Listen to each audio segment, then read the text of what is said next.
Is Steve coming? Frank, don't ever utter those names. I'm joking. All right.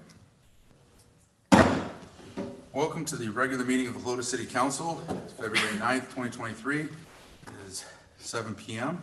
This time I'd like to call Ms. Bill Gray to give us the invocation, and then followed by the Pledge of Allegiance. If you'll stand, please.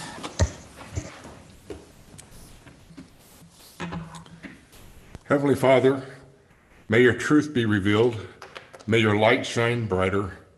May the voices of those most silent be heard loud and clear. Defend their cause, O God, through this governing body tonight. We pray for wisdom, for strength, for courage to do the right and good for all citizens. Amen. Amen.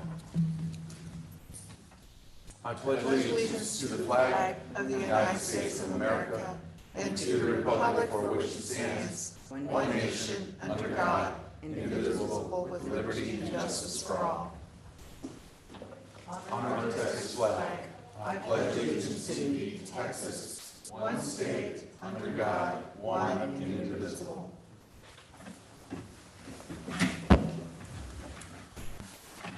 Okay. At this time, we're going to have the citizens to be heard, and we have a Mary Jane Garcia. Come up, state your name and address, and you have 3 minutes to share your thoughts with us. Okay.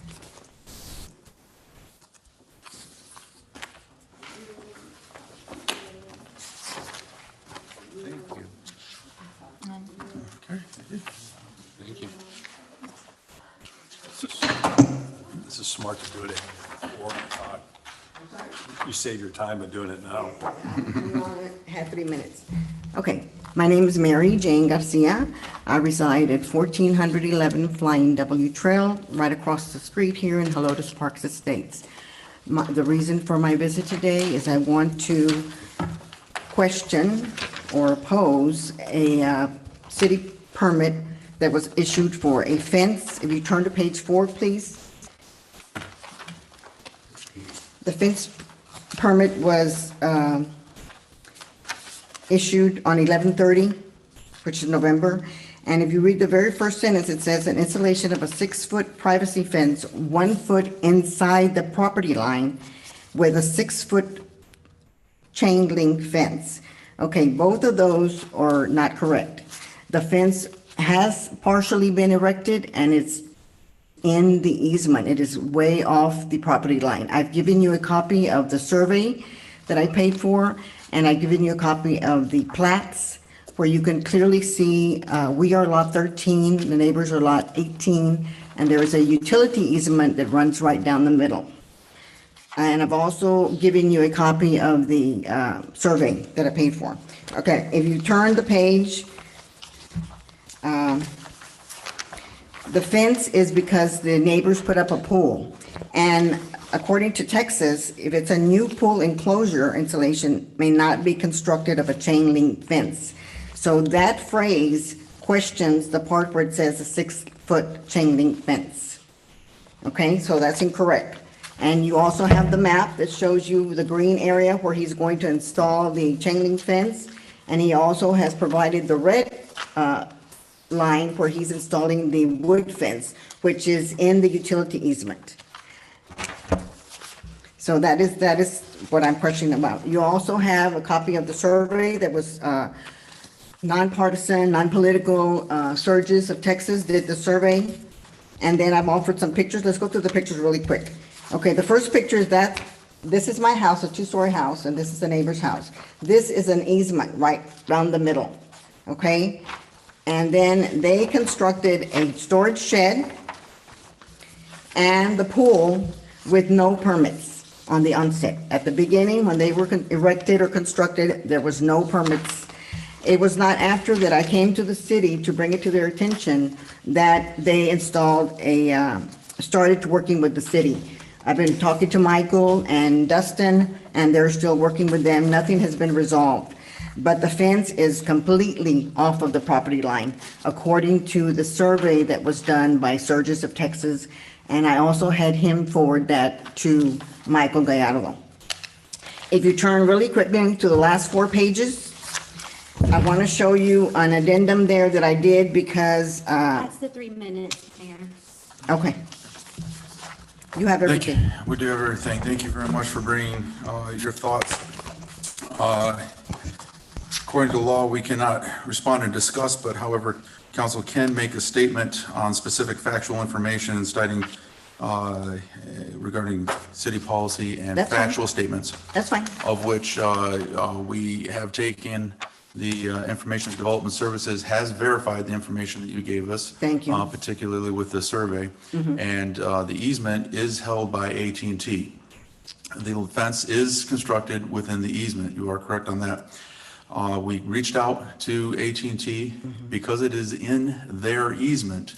We actually don't have jurisdiction on the easement because that is their property, and they are aware of it at this point. They're discussing what they're going to do. Either way, enforcement of moving the fence that was within the easement is on their responsibility, and they're deciding whether they will enforce it or whether they're going to allow it, in which case it would be considered a contract between that homeowner and AT&T for use of their easement.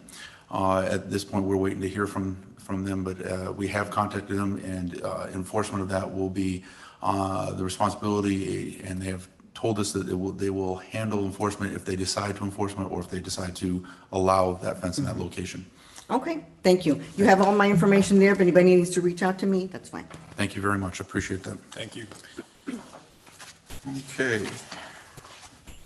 This time, we'll move on to the consent agenda, unless there is an item that somebody wants to pull or discuss. Looking for a motion and a second to, approve consent agenda items number 3 through 5 as written. Mr. Mayor, I'd like to pull consent agenda item number 5 for discussion and action. Okay. All right, well, let's pull and discuss.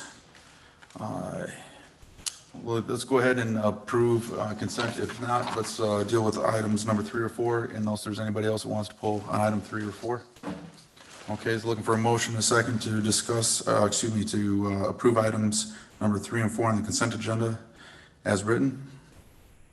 Mr. Mayor, go ahead. I move that we, got me confused. Go ahead. Motion, we're looking for a motion and a second to I'm- approve consent agenda items number 3 and 4 as written. I move that we approve agenda items 3 and 4 as written. Okay. Motion by Massey, second by, Second. okay. With no discussion required, all in favor of approving consent agenda items number 3 and 4, say aye. Aye. All opposed? Motion carries. So item number 5, at this point, let's go ahead, motion to discuss and take action on item number 5 is written. Correct. I need a motion. So made? Yeah. Okay. So made by Sanders I move we discuss and take action on consent agenda item number 5. and Second. seconded by? Second. Stones. Okay, sir?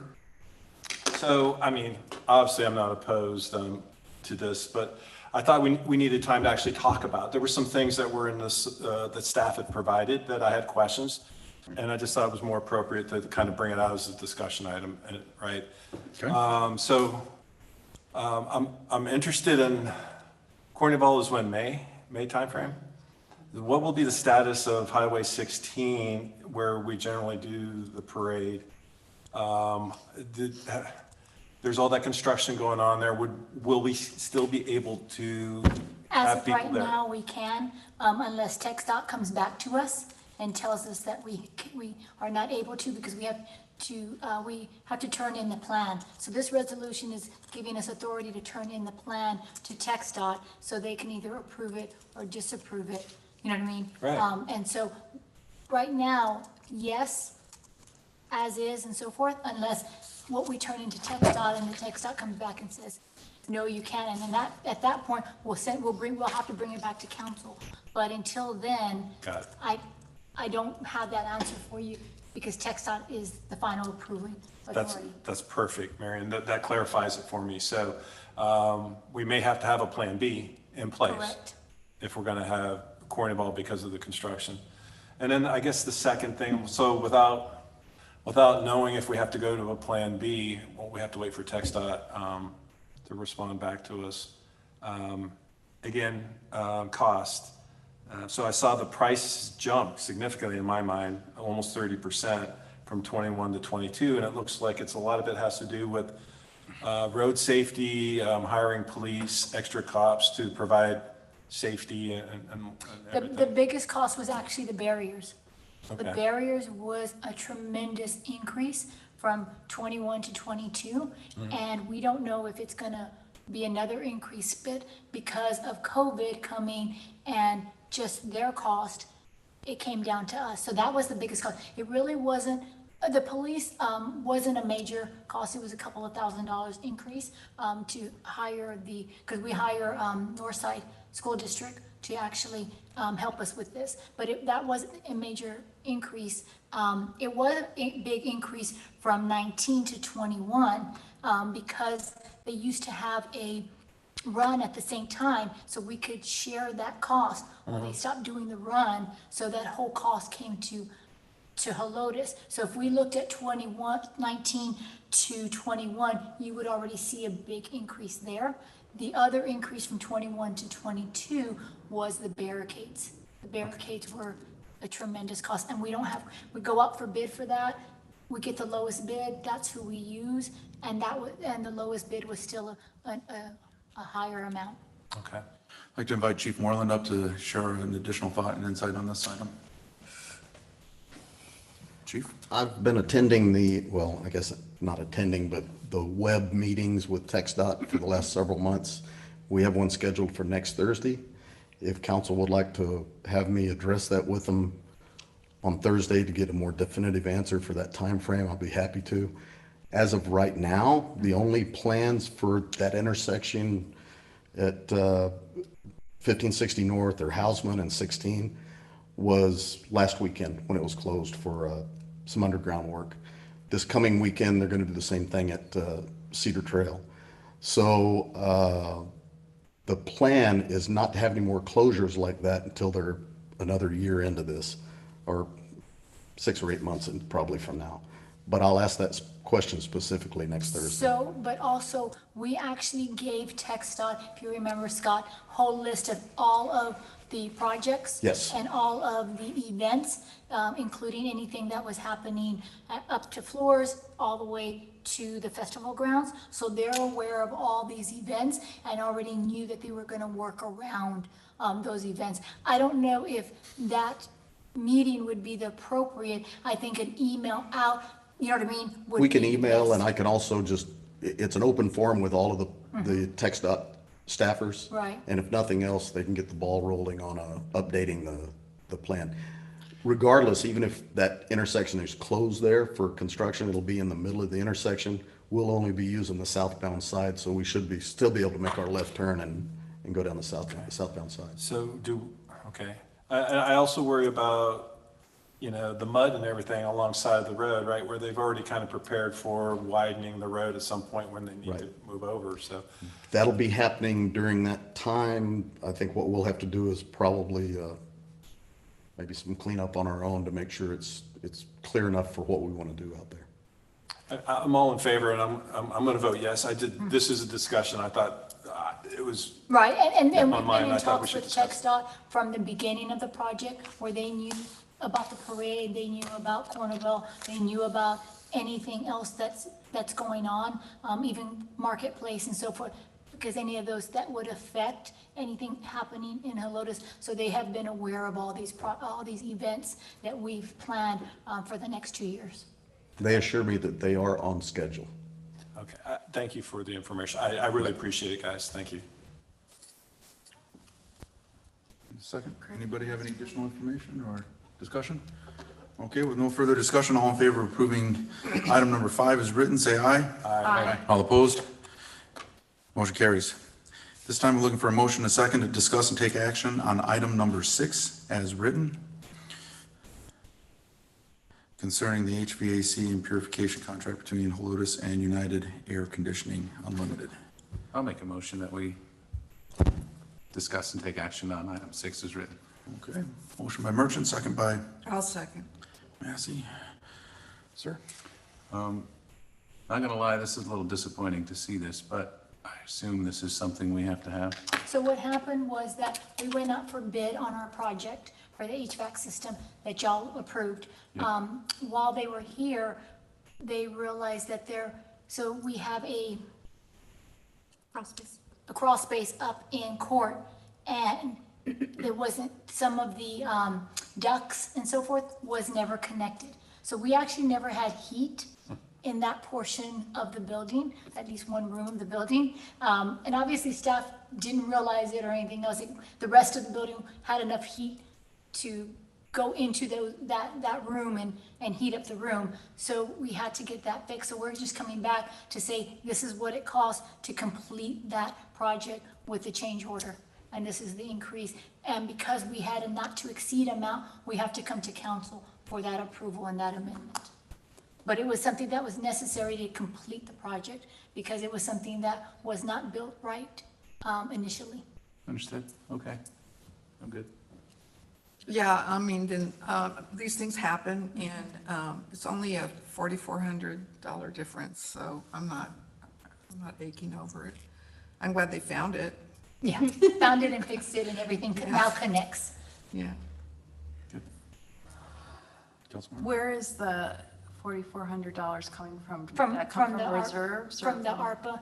ARPA, okay. We have enough in that category that I didn't have to come back to do an amendment for that. I'm good. Okay. With no additional questions, all in favor of approving item number 6 as written, say aye. Aye. All opposed, say nay. Motion carries. This time, we'll move on to item number 7, looking for a motion and a second to discuss and take action on item number 7 as written. So Mr. Mayor, I move we discuss and take action on agenda item number 7.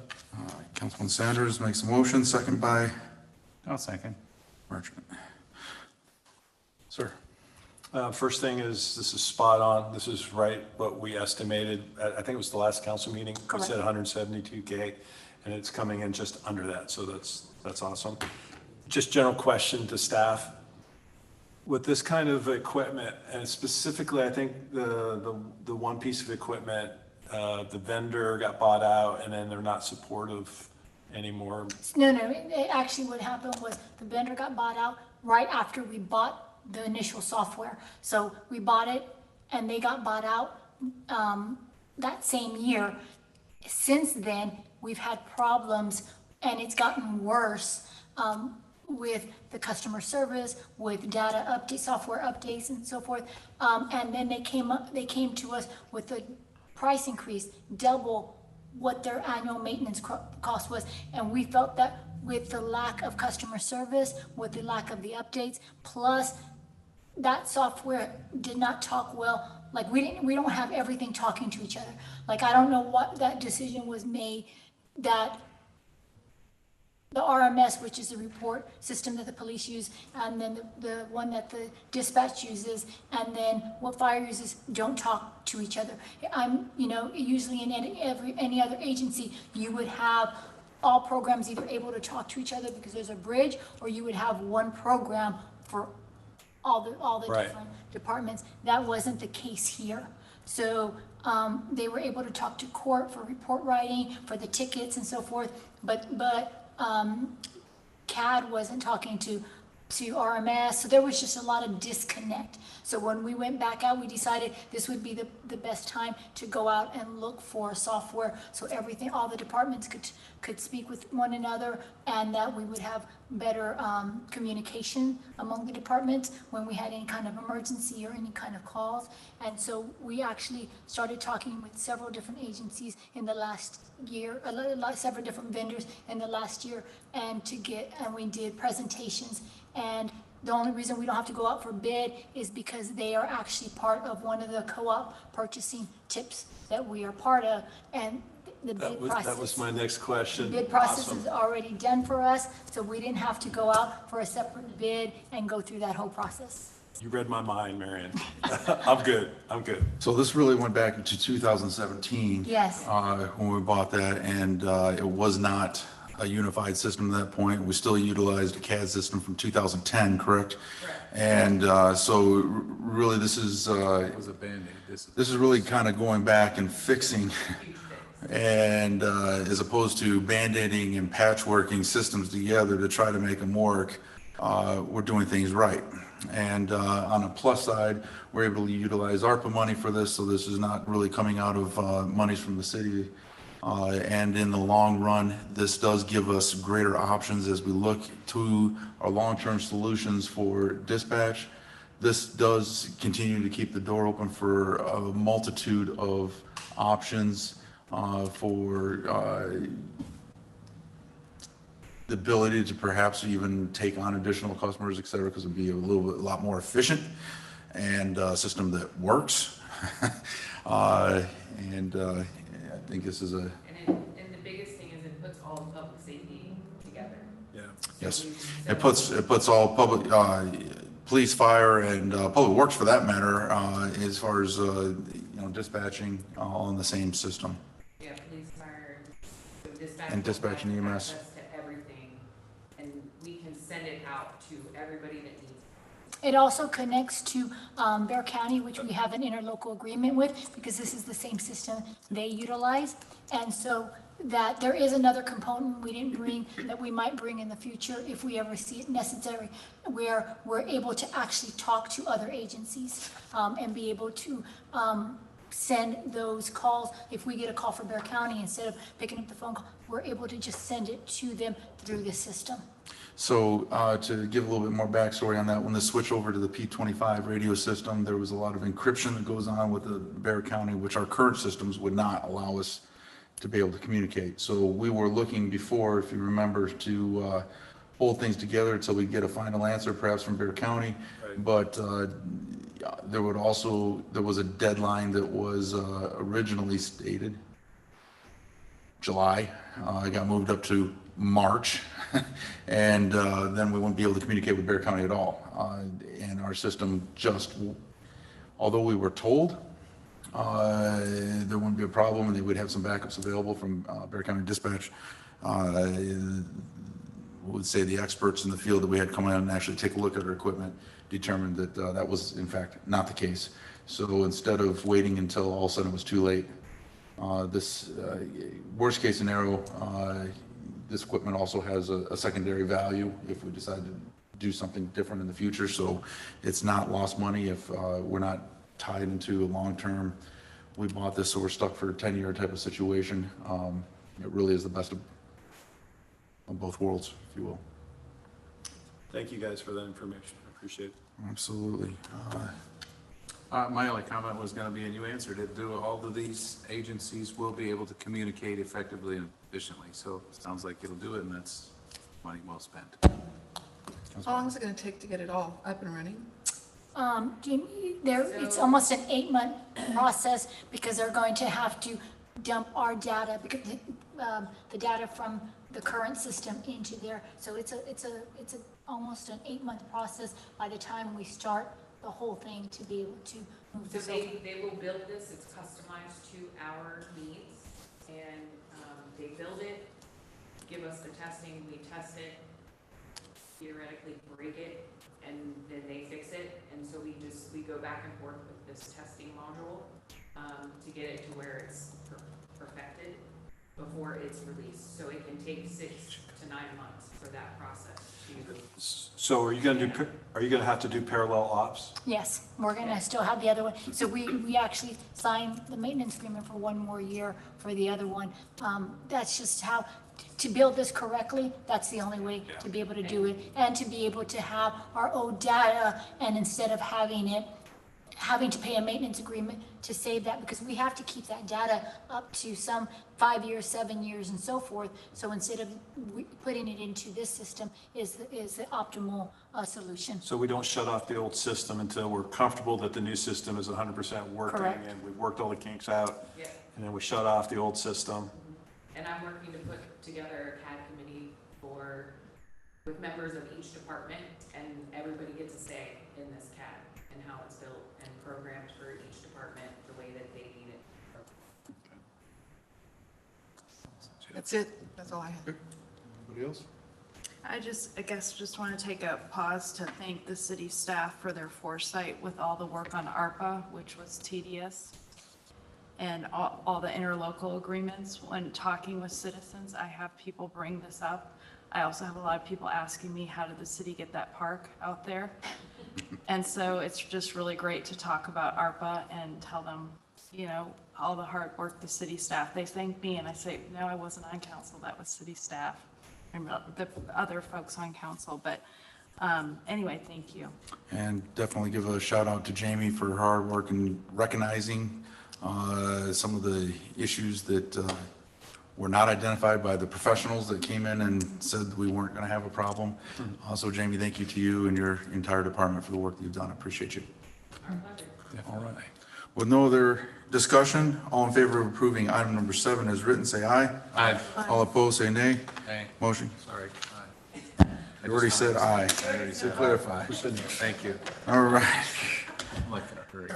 All right. Motion does carry as originally voted, 5-0. Yes, and we'll fight. At this point, we are going to adjourn into closed session in accordance with Texas Government Code 551.071, consultations with the city attorney. In addition to the matters listed below, any matters scheduled for open session may be discussed in closed session as appropriate and authorized by law. We will be speaking of section 551.071, consultations with city attorney with respect to discussion on all legal options, including litigation on development matters related to Davis Ranch. At this time, we are adjourning the closed session at 7:26.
yeah.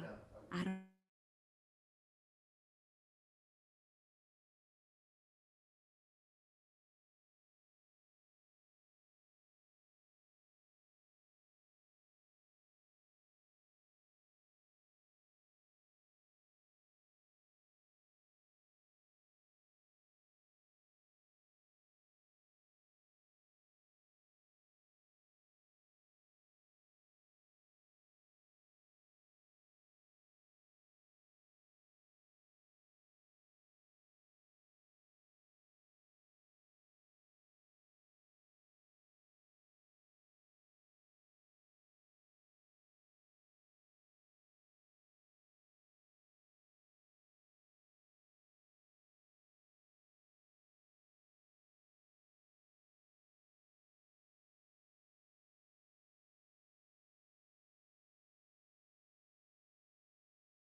far as, 'cause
I'm muted? We're good. Okay.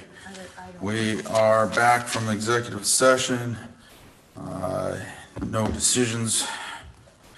Vote was taken, no decisions made. There it is, 8:11 as we come back with no additional items to be discussed or action to be taken. We will adjourn this meeting. The time is now 8:11.